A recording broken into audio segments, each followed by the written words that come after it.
అక్క నువ్వెప్పుడు దేవుడు దేవుడు అంటుంటావు కదా, మీ దేవుడికి కొంచెం కూడా జారలేదా? ఆహా, నాకు తెలియక అడుగుతా, మనకి ఇంత కూడా సాయం చేయాలనిపించదా?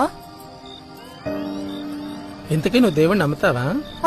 నమ్ముతా. సరే, నీకు అర్థమయ్యేలా చెప్తాను. ఇలారా కూర్చో. సరే. ద్రౌపది వస్త్రాభరణం జరిగేటప్పుడంట దుశ్శాసనుడు ద్రౌపది చీర లాగుతుంటే ద్రౌపది తన చీర కొంగు పట్టుకుని కృష్ణ కృష్ణ అని అరవటం మొదలు పెట్టిందంట. కాని వెంటనే కృష్ణుడు రాలేదంట. ద్రౌపది బాగా ఆలోచించి తన చీర కొంగు వదిలేసి తన 2 చేతులు పైకి లేపి మనస్ఫూర్తిగా కృష్ణ అని పిలిచిందంట. అప్పుడు శ్రీకృష్ణుడు చీర పంపించాడు. అంటే నమ్మకం అనేది అరాకొరా నమ్మటం కాదు. ఈ మొక్కుబడి పూజల్లాగా మొక్కుబడి నమ్మకాలుంటే ఆ దేవుడు మాత్రం ఏం చేస్తాడు చెప్పు?